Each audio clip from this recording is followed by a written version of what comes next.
Welcome to Behind the Kingdom with Johnny Gentleman, a podcast about drag kings, things, and everything in between, talking about the struggles of being a drag performer in a drag queen world. Fancy. Ooh, this is a new programming. I am loving this. Ooh, look at us being recorded right now. Oh my god, you caught this shapeshifter in 4K. What are we ever gonna do? What are we gonna do? I guess be fabulous. That's all we're gonna do. Get out of here! All right. Well, this is episode 2 of Behind the Kingdom with Johnny Gentleman. We have a very special guest here, one of my favorite people, my little nephew from Miami, the amazing, talented bio drag king, Mr. King Vyper. Uncle Johnny, I'm still waiting for your Christmas gift. Yo, it was hard this year. I couldn't even afford a gift for my own kids. So. I gave you Yzma's number. I just wanted some venom. Maybe for your birthday, I'll get it for you. Oh, ooh, my birthday's coming up too. Look at that. That's what's up. Oh my god. So if nobody we're looking at a video right now. We're trying this new software called Riverside, which reminds me of the city that I came from. Look, I've heard stories of Riverside. I'm gonna leave it at that. Ooh, it is truthy as everybody says it is. I worked there. It was good times, but also like I would never live there. That's one of those places where if you find yourself in there, you got to find a way out. Exactly. Period. Exactly. Right. But for all of you guests that are not are actually listening to this and not watching this, this is the amazing King Vyper. King Vyper is a drag king down in Miami area. And he is a bio drag king of several years. I feel like it's been 4? You've been doing drag for about 4? On the 7th coming up is going to be officially 4 years. Oh my god. It's so crazy because I started right before lockdown. So I had like a tiny month and some change of me doing gigs live and like getting myself going in the scene. And then right after that, lockdown was like, listen here. We got a panini on standby and we got to serve it. So this is now your time to figure out what the fuck you're doing with your life. What the fuck are you doing with your life? I kind of loved it because we met through the digital drag era, essentially. Yeah, I started doing Kings of the World when you did that on Twitch. That was so fun. That was so much fun. And I got to really network with a lot of kings like that too. And then I got to do a show that you were brand ambassador for Play Out in New York City, a gender neutral underwear apparel company. Yes, and they're still in business, so go support Play Out, y'all. Yes, but we met through the pandemic. We were doing when everybody was doing the drag shows virtually. I was producing actually 2 shows. I hosted one, produced 2, and then TD'd both of them. Which was Jesus Christ, so much. We got a working man over here. We got a working man. Give them their props. Jesus. But that was a really fun experience because I was able to not only expand like my circle of drag king friends and but able to see different kinds of drag kings, and then also kind of opening my eyes to different types of drag kings, which when I met you, I was like, I'm addicted, like fucking fierce. So, and you were just so creepy, and I loved it. I will definitely disclose this because I don't tell a lot of people in this day and age about this time, but Johnny knew me before I was even King Vyper. Yep. I did. My name was Victor Vendetta, and I had a vendetta for no reason. And as soon as I got over that, then I was like, it's time to transform. But I love that. I loved that. I feel like this name feels more you than it does Victor. It definitely sits cozier than the other does. I feel like this is a better representation of me and how I've come to be, because you've known ever since from the start, when I was doing online drag shows, I was doing online competitions. I did 2 of them. I hosted another, like I was really just like that because I was so fresh to drag. It was still that discovery phase of like, okay, who are you? What makes you tick as a drag artist? So I honestly, that's what got me to where I am now. But it took a while, and not a lot of people know that I did have a past persona. It did walk so King Vyper could run. Yeah. And yeah, it's a lot more visualized. It's a lot more, conceptualized, and there's a lot more of that like hard front around it. But going back to what I was about to say when you were bringing all this up, the digital drag era really did kind of harken in such a renaissance for so many new drag artists, especially drag kings and drag themes. And it's really lighthearted to see, like even when you created Kings of the World, it was really incredibly inspiring, because you see so many people from across the globe and even in this country that just do drag on such a different level. Yeah. And there's certain things that you look at an artist, like for example, I always like to give props to the Mexican drag kings or the drag things, because they bring it with such finesse and they bring it with such a force that it's like, it almost makes me being an AMAB drag king seem as if it's kind of like a regular Tuesday night.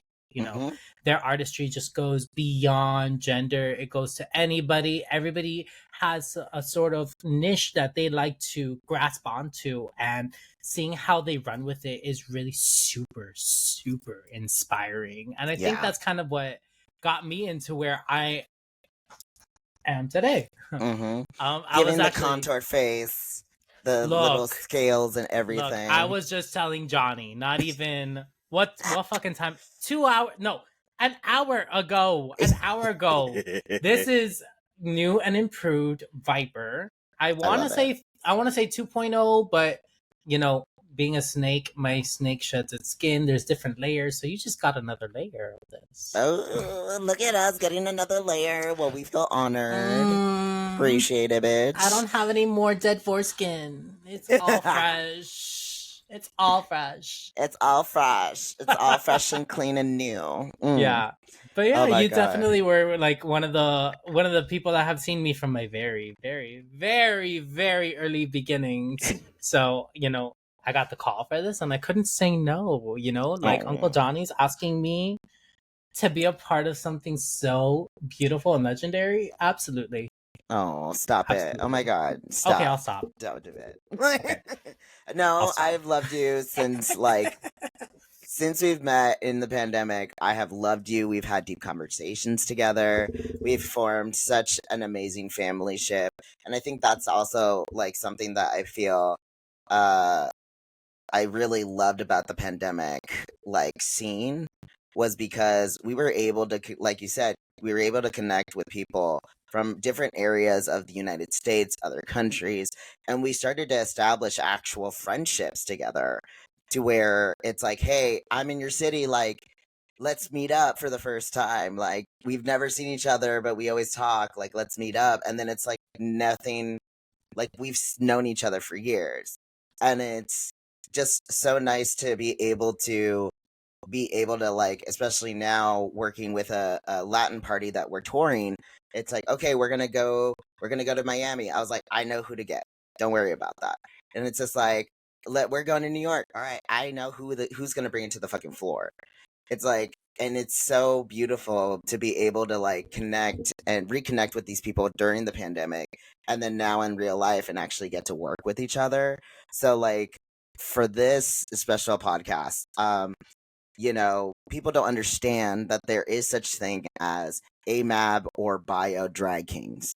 And that it's so funny, because the constant question that I get whenever I display that, they already are baffled at the factor that there is such thing called a drag king, but they're even more like, what? That doesn't make sense. as far as there are AMAB / bio drag kings, and they're like, and it's just so unfortunate because people think that just AFAB people are able to be drag kings, but anybody can be a drag king. You can be a I drag cannot thing. tell you how many times I've gone to a gig and have been asked if I was a trans man because I am a drag king. Exactly. It's like, why? Why? Why does that have to be? I love my trans men. I love my trans mass non-binaries. They get it for me. But, you know, my only response is, you know, I'm not trans. I love my trans men. I love my trans mass, my trans women. My mother's a trans woman. I love my trans community, but I myself am not one.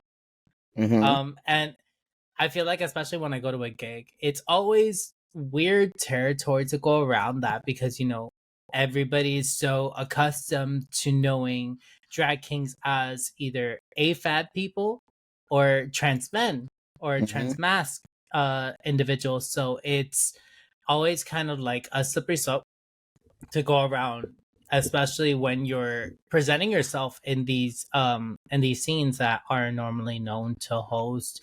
You know, like you have your butch queens that are, you know, just going around cocks. You have your drag queens that are doing the splits, dips, breaking their backs for $125 for two numbers. You know what I mean? And there's not really that um there's not really that visibility when it comes to other kinds of drag. You know, like we've only just, in mainstream media, we've only just pushed the envelope. Like, you know, we've had Victoria Scone from UK season 3 that is an AFAB drag queen. You know, you have the first, you know, AFAB drag queen winner from Drag Race Germany, Pandora Knox.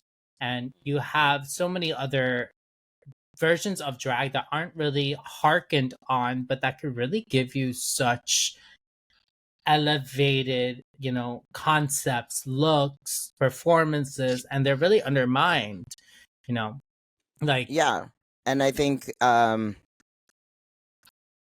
know for myself, like as a drag king, as a trans mask AFAB drag king, I know the confusion of like, oh, well, Johnny, and I like to tell this to people, but like Johnny is different than Roxy, right?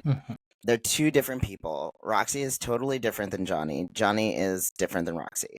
So, in the aspect of you, I think what is important, especially because I've heard this before by people, it's like, oh, well, if it's a man being a drag king, so wouldn't they be the same? So, like, can you explain to our audience the difference between Vyper versus Kai? so I use Vyper to live vicariously, you know, when Kai can't amount to certain things. Like, you know, Vyper has a lot of thrive and a lot of you know, confidence that Kai normally doesn't have. You know, outside of drag, I'm very, you know, I don't want to say reserved, because if I were to go out in social settings, I would kind of like flutter around like a social butterfly, but there will be times where I like to be a little more reserved.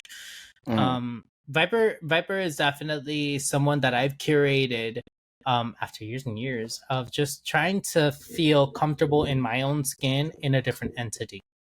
Like, when I perform, I'm very sexy. I show skin, I show leather, chains, spikes, studs. You know, I have a lot of that unhinged, raw, like sexual energy.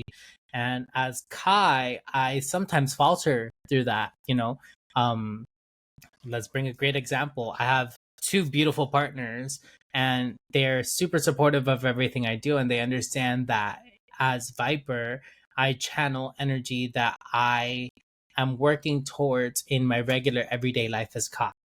Yeah.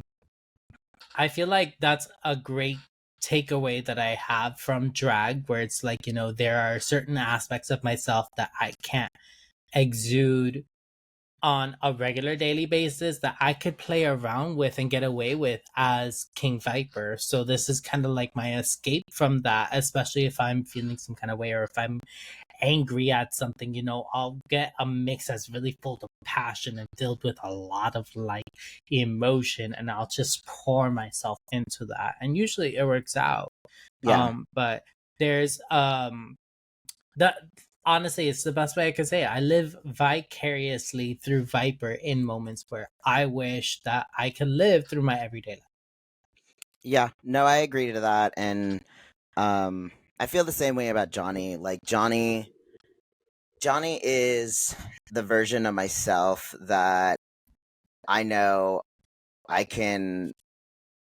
I know Roxy could never be. If that, I know that sounds really fucked up, but I don't think so, because honestly, like there are aspects that like after you get into a phase, when you get into like, there's always a specific moment when you're painting your face to get into drag that you see Johnny come out, that I see Vyper come out, and from there the personality, the attitude, and everything just exudes with that. Because, you know, as Roxy and Kai, there are certain aspects of our drag that we can't normally tap into until we pop on our mug and our face and we get into the outfits that we're like, this is where you're gonna get all of this. Yeah, it's definitely like when I put the makeup on and I see myself, I feel a totally different person, another side of myself. It is the persona that I wish I could be as a person. But then at the same time, as I get older, I realize that like I like having them as separate entities, because even though being Johnny, even though Johnny's a totally different person, Johnny gives me the confidence and the security to be able to accept myself as Roxy. So, as Johnny, I'm smooth, I'm slick, I'm very flirtatious, I'm, you know, I exude suave and camp.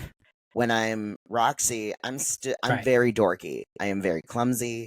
I am awkward, it's just sometimes. finding a nice balance. Like, and you know, I'm kind of like you. Like, I'm a little bit more reserved now that I'm older, just because especially in nightlife, I've been in nightlife for 6 years now, and I've just come to a stage in my life that I'm a little bit more of a homebody. I'm a little bit more simplistic because I constantly do the extravagant life in drag, that it makes me and helps me appreciate the simple things in life. So when I'm not on a stage, I like to do the simple human things. And like, I think especially when I was single, it was so weird because they were like, "Oh, well, you work in nightlife, you like to party," and it's like, yeah, can I party hardcore? Yeah, I'm Latin, I can fucking party so hard, but also it's kind of like a job, and I don't know if I want to do that for like 4 hours. You know, I feel like that's a really big divide that not a lot of drag artists can get their heads around. You know, like they always tell you, do something that you love, not something that you just have to dredge yourself through. So of course, whenever artists find themselves doing drag and they're really passionate about it, they get lost in it, as opposed to really listening to themselves, like how the two of us do, where it's like, you know, like this moment where I'm out and I'm having fun and I'm drinking, you know, like, and I'm really going at it, or however anybody else parties, whether they do it soberly, whether they do it drinking or smoking. I like to smoke while I'm out too, because my anxiety hits. It's also a business. At the end of the day, you're networking yourself and you're selling yourself. When you go to gigs and they're willing to pay you, you're setting yourself up for a specific value. You know what I mean? So I feel like that blend of business and pleasure. Oh, hold on. Let me not knock my goddamn mic over. You could tell it's my first time doing this. I know it's my first time doing this setting too, so don't worry about it. You're not alone. Okay. But yeah, there's a big confusion when it comes to a lot of drag artists that are either up and coming in the scene or even very well established, because they don't know how to really separate the business aspect from like the leisure aspect, because, you know, like, yeah, this is you having fun, but you're setting yourself up to a point where, you know, the way that you are when you're out is the way that you're presenting yourself. You know, you won't ever know if there's any other show producers that are sitting in the audience or willing to just like take out a 5 or a 10 for a tip. You know what I mean? And majority of the time, whenever you do your numbers and you see that, you're like, I almost want to find out who gave me this 5 or 10 and see what their zhush is. Because majority of the time, they are either show hosts, they're entertainment directors, or there's someone that's really big in the scene that will really help you get to where you are. Yeah. And, you know, as fun as it is to be out and about and being in drag and doing all this fun stuff, you're performing on your own dime, which is something that I cherish very much when I'm in drag. You also have to think, like, I'm putting myself out in public, you know, especially with the way that our economy is in this day and age. You know, you don't want to give any sort of negative pushback or any sort of negative like notion that you're just like messy or something like that, because especially when it comes to a lot of people that look at what we do and say that, you know, we're not right or we're really fucked up in the head, you know, they could easily use that against us, as opposed to, you know, just like knowing that you're out in drag, you're performing, you're having fun, but you're being responsible. Because at the end of the day, like I said, you never know who's around. If they want to book you again, they're going to want to look for people that are very professional, that are very on top of their shit, and don't play around in the sense where they get too messy. Yeah. And I think, I don't know if you've experienced this too, but and this is a totally different episode that I want to do, but it's the factor that, especially us as drag kings, right? If we do anything in public that is humiliating and unprofessional, or that someone will consider unprofessional, like, we might get canceled real quick.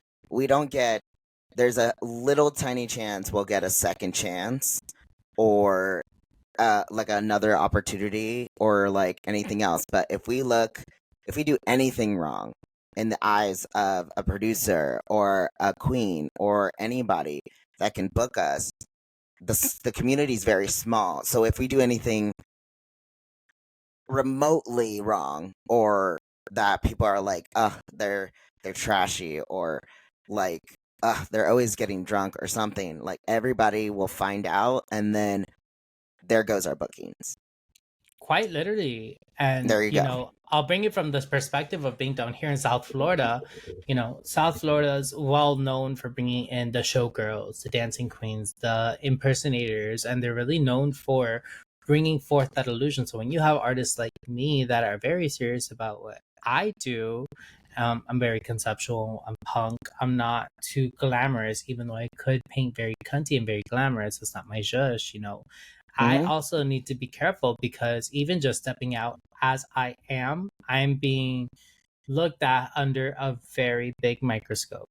Yeah. You know, everything I do, everything I say, everything that goes on while I'm at a gig is heavily watched.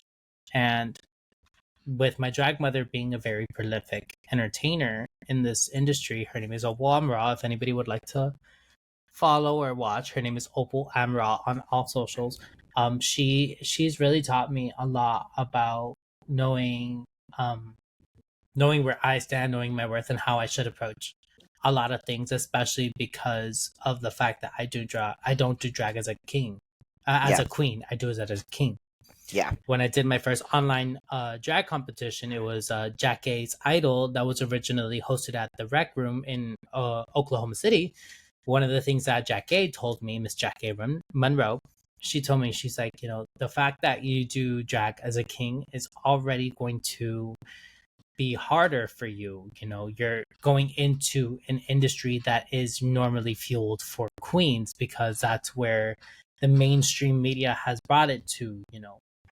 So coming as you are at the moment is already going to be a challenge in and of itself. But the next challenge is making sure that every single time you go on that stage, or when you come out, you are making sure that you are dressing yourself to the nines, you're painting to the nines, you're doing everything to the best caliber, so you're not compared to any, you know, first day like drag artists that are still trying to maneuver and figure out where they are, especially with the amount of experience I have. I mean, I've been doing this for almost 4 years, so I want to really make sure that the people in my scene know that I'm not only professional, I pay attention to my looks, I pay attention to my mug, and any performance that I drop on stage is really going to be of a caliber that whenever you go to gigs, you always want to go with your best foot forward, just because there's always going to be people that are going to assume, like, people in this scene, in the South Florida scene, whenever they hear drag king, they expect Slim Shady impersonators. They expect,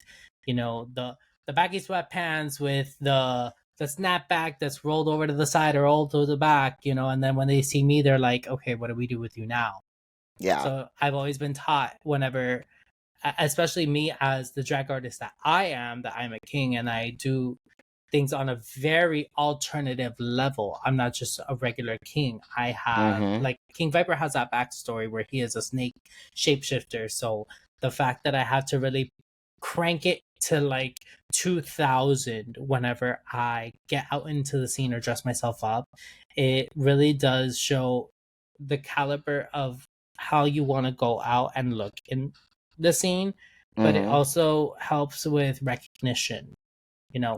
People are going to look at you and you're going to be like, you look interesting. What's your name? Where do you perform? You perform around here? So it plays in with that. And if I could literally get into a moment of just like how it is being down here in South Florida, it's really interesting because, like I said, there's a lot of showgirls, entertainers, 5, 6, 7, 8 divas, and you don't see a lot of this out here. So, not only am I working double time just to get myself out there, I'm working double time to prove that I know what I'm doing. Yeah. I have a dance background. I have a theater background. I have a lot of things that I have in my arsenal that I'm just I'm waiting to be given the chance to really just like shoot it in your face and prove to you that, there are so many other levels of drag that not a lot of people are as cognizant of, but would really be like gravitating towards if they were if they were given the opportunity. Yeah. And it's interesting, and it's funny because you live in Miami.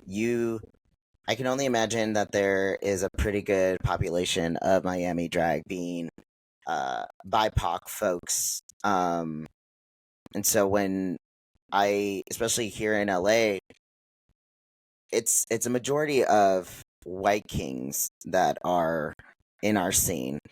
I might have the number wrong, but there's only like I think there's now 4 or 5 Latinx kings that perform on a regular basis.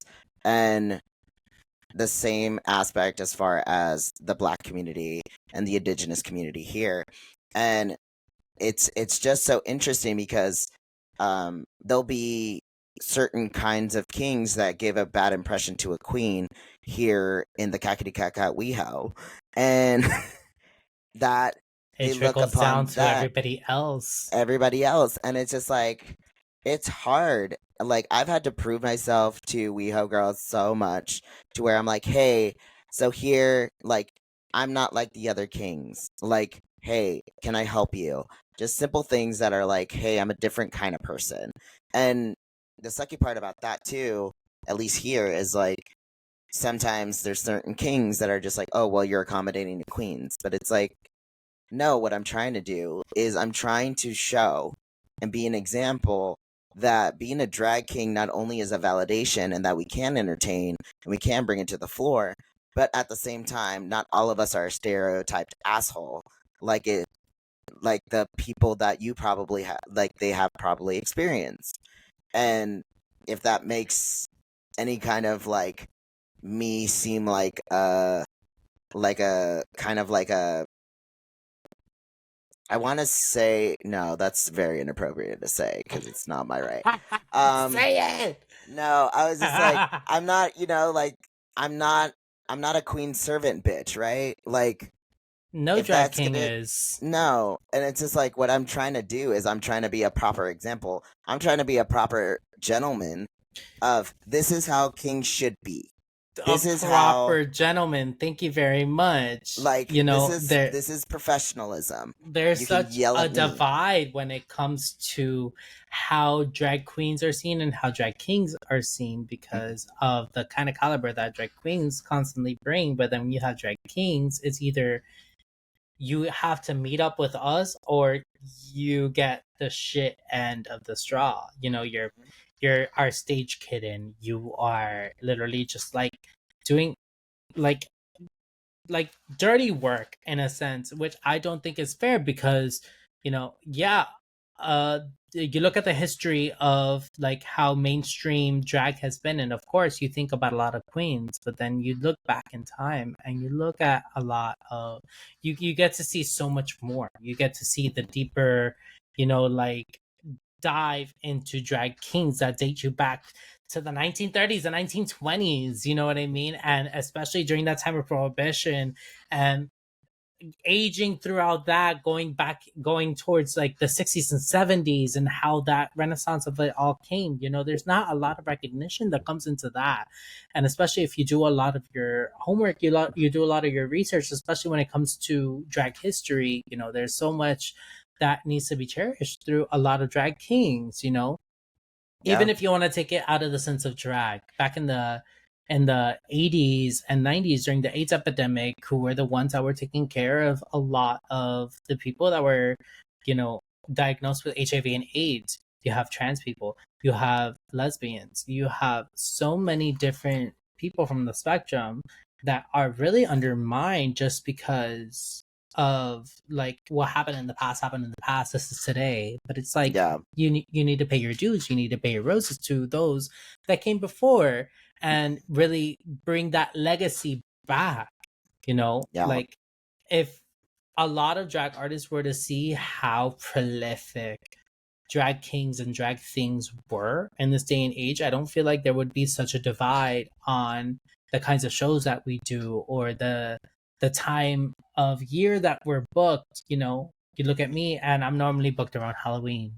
I'm normally booked around, you know, the spooky season because I'm a snake. I'm very spooky. One of my Halloween numbers is a voodoo king. So of course you're gonna want to do that. But there's so much more of those drag kings that you don't give them the opportunity to bring. Like a lot of them can bring glamour to a high caliber.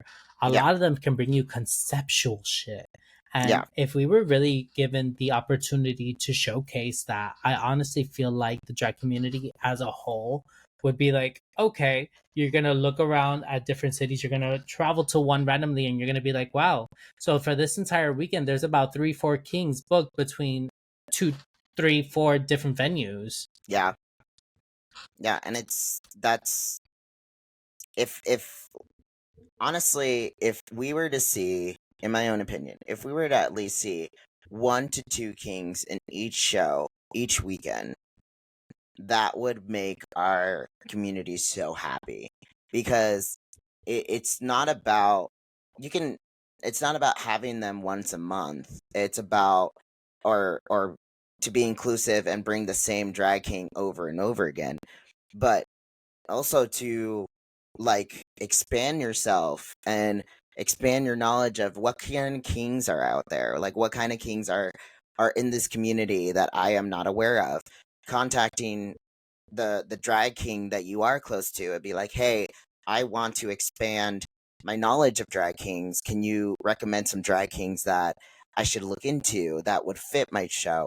And I've had the great fortune of meeting and knowing some of those drag queens, and they're really close friends of mine, and I'll do anything for them because they purposely are like, hey, I don't know about the king scene, please send me recommendations. And so I send them during the pandemic. If no one has seen this, or you can check it out now, I made up a survey for all local drag kings in the area I do to remember you sign posting up that too, and I'm and not even put, from there. yeah, and it's, it's the information, what is their drag about, so you know what kind of drag they are, if they're a part of the BIPOC community, so that way you can be more inclusive. And um and and that's the same with indigenous, if they're indigenous, if they're trans, if they're non-binary, And also, it's like here's their Instagram so you can check them out. So whenever a queen does that, I'm like, hey, it's publicly out there on the link on my bio. If you check it out, there's a whole list of drag kings and things that you can look into the city and check them out and see which one goes for your show or multiple shows. Yeah, there's so many missed opportunities when it comes to that, because even if you know what the drag king's aesthetic or his style might be, there's always that option that people don't like to, bring forth, where it's like, why don't we challenge this artist and put him in a realm where he's not used to, see how he pulls out? Because majority of the time they could pull through just as well, and they could be almost, if not even better than the performance that you have in your cast, or they might bring something that you want to see through the queens, but you see it through a king. And there's so many missed opportunities when it comes to that. Yeah. I look at the scene whenever I always look at the different kind of dynamics of the scene. I've been a traveling performer here and there as well. I performed in New York, I performed in Atlanta, in Houston, in Denver. Like, I know some of these places and I know what they're looking for. And it's almost a missed opportunity. Like, if you were to compare a lot of the shows that you have in LA to the shows that we have here in Miami, it's almost like y'all beat us like 4 times over, just because of the fact that the pandemic did close down a lot of what used to be queer alternative spaces, because they weren't being funded as much. So you have the Palace, which you see on TikTok and Instagram all the time, where you see Maya Monlepage flipping off the bus, flipping on tables, doing her whole thing. And you have our house, where you have Morphine Love, you have Juicy Love, you have the House of Love, the House of Dion. And besides that, there aren't a lot of other venues that are just specifically catered to this kind of artistry, where it's like, I could bring you drag. Yes, I could bring you concepts, but I could also bring you so much more than that. I could bring you a performance. I could bring you a choreography. I could bring you something to think about afterwards, to where you're coming up to me and we're talking about the performance. We don't have a lot of that here. And even if I were to extend Miami to Fort Lauderdale, it's still not that big a scale. Exactly. So it's always conflicting when it comes to that. And I always tell people, I've had people come to me and be like, like, how is it that you push through? Because there are times where, I will be honest with you, I do feel very staggered with how I can grow in this community, because I'm only given so many opportunities. But I always tell people, travel, see the country, do what you can. Those connections that you have, those people that follow every single post that you put up, the people that message you asking, how did you do this? How did you make that? Make connections with them, because they will give you those opportunities. They'll link you to those show hosts and those entertainment directors, so that by the time that you decide you're going to grow past this, you already have a standing for people that are standing behind you, being like, come over to Phoenix, I got you. Come over to San Fran, I got 2 shows over here for you. Come over to New York, I have people that want to see you. It's those kind of opportunities, and especially being drag kings, drag things, drag cryptid, drag monsters, it's on a much tougher level. But as soon as you make those networking connections and you put yourself out there, the world is yours. Yeah, it really is yours. I agree with that completely, and I could talk about this all day. But we have to keep on focus on the topic. I'm just loving talking to you. I mean, same. But I really do. I do love talking to you. But honestly, okay, so you talked a little bit about it earlier, but like I said earlier, it's hard as an AFAB drag king. So only can imagine as a AMAB bio drag king how hard it is on you to get visibility. So can you give some examples? Can you kind of a little elaborate on that, or some of your struggles and stuff like that? I love that you're just laughing. I want to so badly, and I know people are probably going to see me on a different level because of this, but I will bring it out. I need to speak my truth. This is for look. This podcast is for drag kings, things, and everything in between. Okay. Period. If you're listening to this, you support drag kings. If you don't, then why are you listening? Look, facts are facts, and facts need to be spoken. Facts. Now, when it comes to being an AMAB performer, it's especially down here, it's tough. We have one show that has gone from going to being monthly to weekly. It is our King show. It's hosted by Sin Silva. If anybody has ever watched Hot House season 2, I believe they made the top 3. I hope I'm saying it right. Top 3. Sin, I love you. I promise. I'm they trying made it to remember. The top. That's all that matters. They made it far. But their King show is, I'm very, very honored to be a part of their King show. But the other mass of performers that they have are male entertainers. You have male singers, you have male burlesque dancers, you have male strippers, you have a variety of that. And for it being called a King show, like I'm flattered to have that opportunity to perform as a drag king. But comparatively to my AFAB performers, it's just as hard, if not a little bit harder. The fact that I'm an AMAB performer, people expect me to just, have a sexy body, strip down, know how to pole dance, know how to do this whole just because that's the kind of demographic that South Florida at large is used to. Yeah. So when you're presented with a kind of artist like myself, that I'm very conceptual, I'm very alternative, like my normal cunty face is not home base for me. This is home base. It raises a lot of questions, but it also raises a lot of exclamation points in the sense where I've had people come up to me in the audience after my shows and being like, I wish we would have seen more of you in our shows, and trust me, if it were up to me, I would be annihilating the scene, but I pay respect. I agree with that. I pay respects to my I pay respects to my show hosts and whatnot. All I have to say is if I was a show host, the deal would be done. Our performers would have the proper kind of spotlight that they need. Yeah.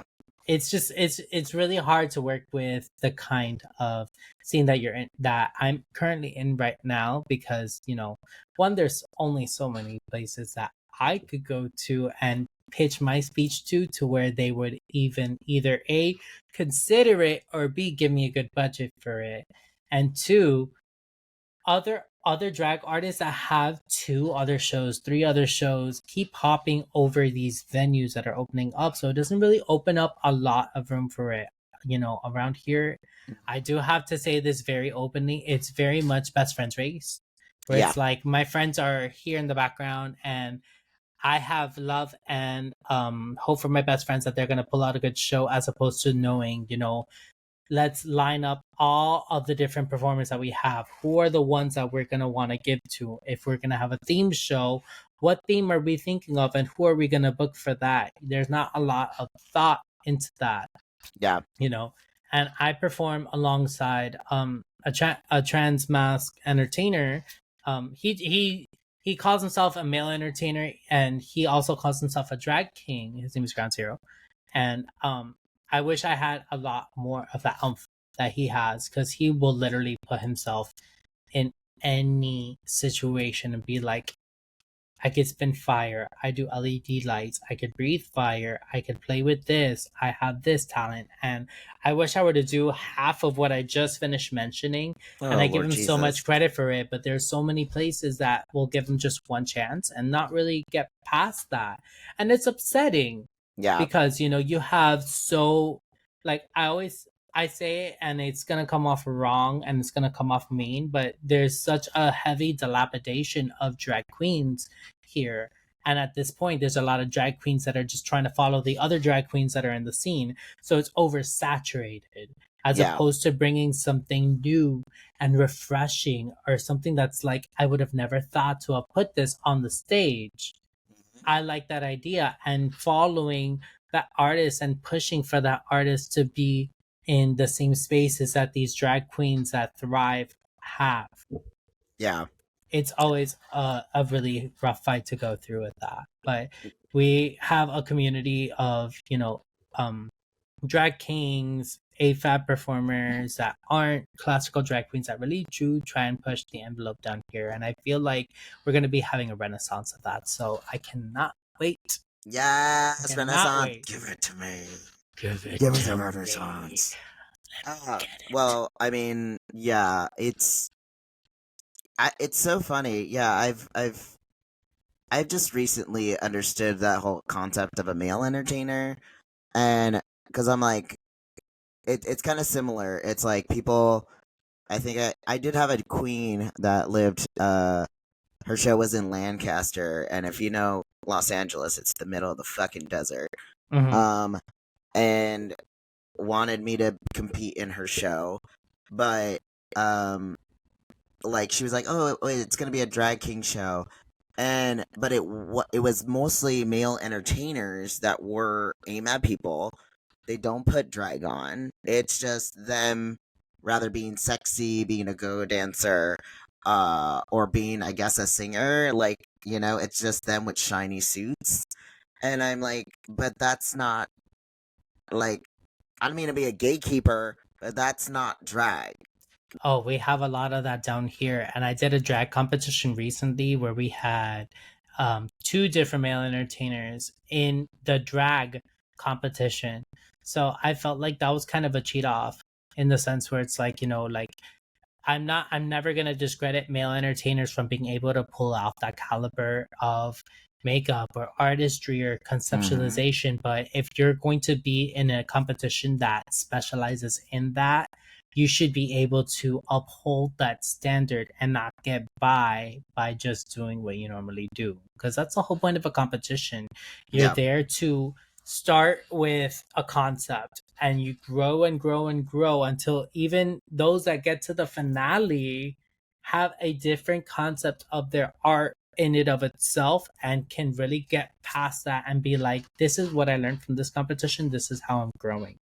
Yeah, exactly. I think to end this part of the interview is, if you are a male entertainer, I think just be cautious of, like, the space that you're taking up. Just because you are valid as a male entertainer, but being a male entertainer is different than being a drag king. And even though we have to deal with the same struggles to be taken seriously, by taking up a space that a drag king can fill, or, just be considerate of just be considerate of the space that you're taking, and make sure that to respect drag kings as much as you would want to be respected. Especially if you're taking the opportunity to take the stage, knowing in the back of your head you have a handful of other drag king or drag king performers that would slay in this kind of show. Like, this is the whole point of drag. We're here to network. There's a lot of artists that are so caught up in, like, oh, they're trying to come for my gig, or they're trying to take what I do. It's like, no, we're trying to coexist in the same place and do what we love to do, just as you love to do. Yeah. And I really wish that the scene would evolve from that, because we would really start becoming more opening and accepting of all different kinds of drag, as a lot of people like to preach and pretell, yet don't get the opportunity. Exactly. I'm so happy we're on this conversation. I'm so glad to have you on this podcast. Oh my gosh, it was such an honor being on this podcast. I love it. I have one last question for you. What's the question? So what are I love you, bitch. What is some tips or insight that you want to provide to AMAB drag kings that are listening, that are watching this, what would you give them as guidance and insight and tips Oh my of gosh. in Network. general? Yes. Network. That is the best thing that we could do. You know what I mean? We're scattered across this country, scattered across this nation. And especially for AMAB drag kings like myself, you have so many different examples to look up to. You know, you have Paper Cut that was in La Mastrag season 4 and so 5, I believe. Then you have you have so many different examples as to like the drag kings that are doing it well. You have Jarvis Hammer, you have Throb, you have Land Insider that just finished coming off of Dragula. Land Insider's season 3 winner, you know what I mean? Throb Zombies finalist. So there's so many, like, do not be afraid to ask questions, and don't be afraid to reach out to people that really inspire you, because I happened to do that when I was first starting, and I reached out to those artists and being like, what do you do about this, or like how would you do your liner, or how would there, like, even the simplest questions can get you so far, because at the end of the day it's your art. It's your art. It's how you want to go about it. And the one thing I will say is, don't be afraid to ask questions. Don't be afraid to reach out to people. Don't be afraid to make connections, because that's what this whole scene is about. We want to get booked. We want to perform. We want to do what we love. We need to reach out to the people that know what they're doing. Yeah. And I think, especially in this kind of drag community, like, also I feel like, and please correct me, I think this is important, but like, I feel like, don't let, especially if another drag king in the community, right? Let's say, for example, if someone tries to be territorial gatekeeper, saying that you're a AMAB person and you don't be, you're an AMAB person and you are not welcomed, or you shouldn't be in the drag king scene, I think, first off, that person doesn't have a right to say that. Second of all, you are welcomed into this community.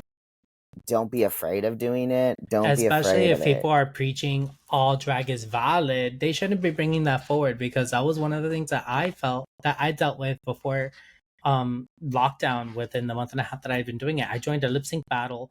I won the lip sync battle against, how many kings were there? There were 12 kings that night, and I won the lip sync battle. And after I won, people were feeling some kind of way, because they were like, oh, that's not a real drag king. He shouldn't be doing that. He shouldn't be considered drag. Drag is whatever you make it out to be. And if people want to preach all drag is valid, they shouldn't be holding their tongue for certain kinds of drag. They should be grateful that they're having that extra outlet that other people wouldn't be exposed to. Yeah, I agree with it completely. So facts are facts, and I'm here to spit it. Facts and facts. There you go, bitch. Oh my god. All right. Well, we're up for it. Oh my god. Just flipping the her. My beautiful 40-inch luscious invisible hair is just flipping all around the place right now. So get sliving. with it. So sliving. Well, thank you so much for this amazing hour being on this podcast. I could talk to you all fucking day. I miss you so much. Thank you for being a part of this amazing podcast. I really appreciate it. Please, if you can share to our guests, whether watching or listening, please share where they can find you, where they can tip you, any kind of shows or anything that you are doing right now. Yes, I appreciate that, because I'm actually in between jobs. So if you want to give Slithery Ghoul some money, my Cash App and Venmo are both King Vyper 66, and I believe all my socials are as well. You can find me on Instagram, on Twitter /X. I'm still gonna call it Twitter, because Twitter is Twitter. You can find me on TikTok under King Vyper 66. I always love new people. I love invitations. Anybody have any questions, please ask me. And I'm actually going to be coming out with a new YouTube channel under the same tag and everything. So be on the lookout for that. And Johnny, of course, I would have you on the channel.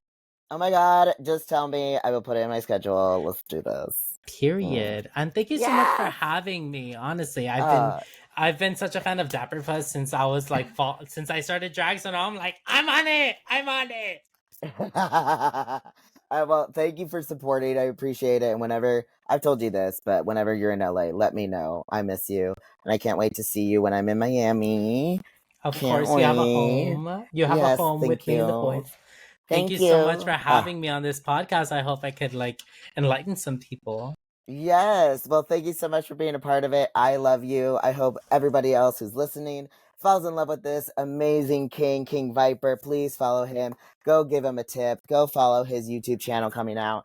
And please stay tuned for a new episode every week or whenever I can, because honestly, I'm really, really busy. So, stay dapper, everybody. Have a good day. All drag is valid, and AMABs are welcome in any and all drag communities.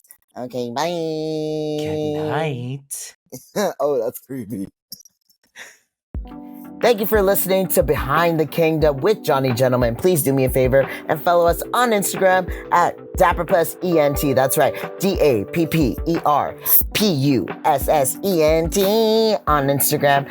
If you have a topic, have a comment, or anything in between, please do me a favor and email us at dapperpuss@gmail.com, or you can DM us on Instagram. If you want to follow all of our amazing guests, please do me a favor and go and look at the links on our bio. Look at our websites at dapperpussdk.com. And at the end of the day, if you're not supporting drag kings and things, are you really doing drag? I guess I'll see you in the next one. Bye.